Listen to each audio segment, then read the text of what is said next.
Watching Overdrive, we've reached a point now where a tight budget is no longer a reason to deprive yourself of all the bragging rights that come with owning an SUV.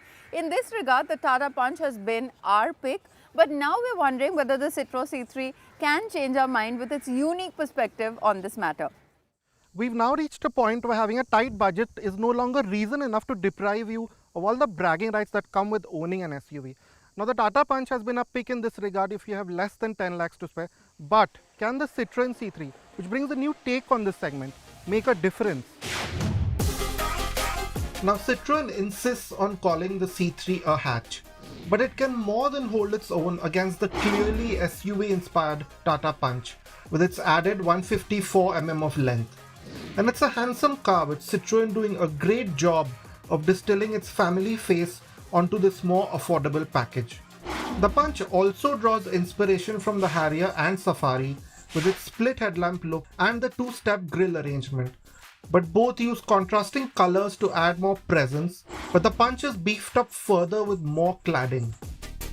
The Punch has a larger boot at 366 litres against the 315 litres of the C3, but both have quite high load lips, although the Citroen does carve out a flatter, more usable space.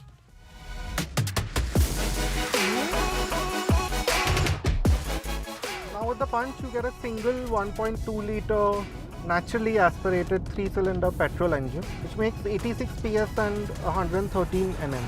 Now in isolation that's not too bad, but the C3 will also give you the turbo option that we'll come to eventually. But yeah, and this motor, it's like one of the typical Tata petrol engines that we've experienced in recent memory. So it's not the most refined, so when you start off there's noticeable vibrations coming through the steering wheel and through the pedals. But once you do get moving, you realize that the engine is quite drivable. Of course, that's when you're up and running, like we are right now. So there is a wide linear power band.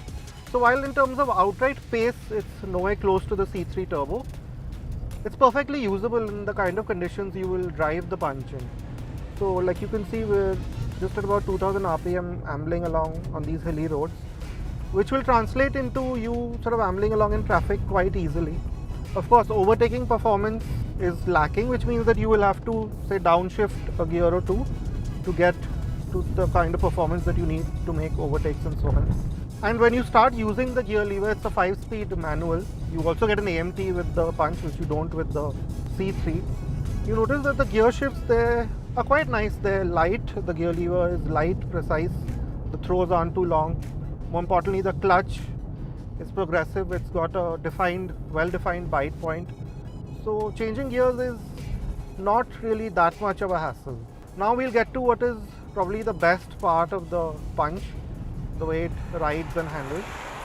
Now the steering is light, it's like how you would expect a city car to be, which means that it'll be again very easy to use in traffic or parking, and it weighs up naturally. I mean, it will not feel some in that sense when you are going a bit harder, putting in more lock, but it's perfectly usable and works very well with the ride and handling character of this micro SUV, if you will.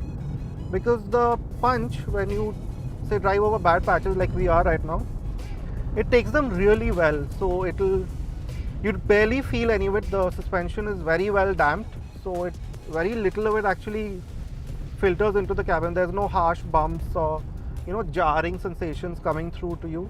In that sense, the Punch is quite an easy car to drive. It's very easy to get used to, and if you are of an enthusiastic bent, it's the better handler of the two here by a small margin.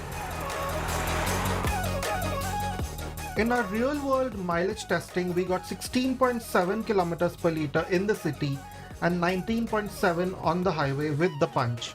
The C3 is a much quicker car, but this costs in terms of efficiency, with us managing 11.6 in the city and 16.15 on the highway.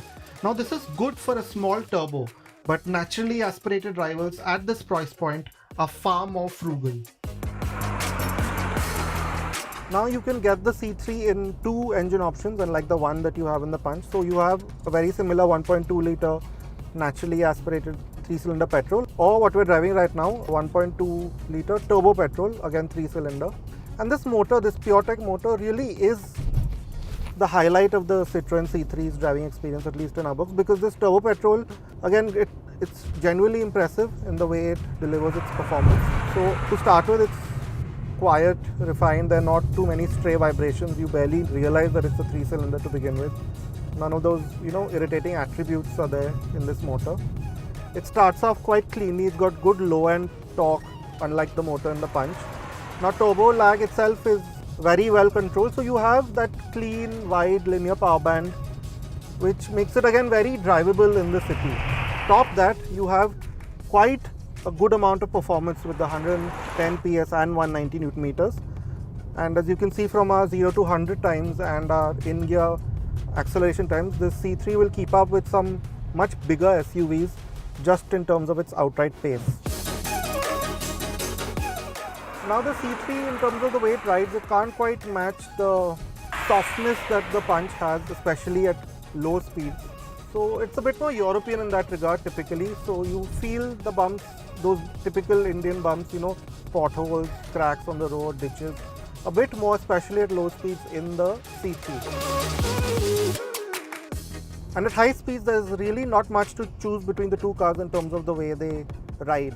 Now again, the way they handle is also quite similar. We like the steering in the C3 a bit more because at least we personally think it weighs up a bit more naturally as speeds rise, but the difference is marginal.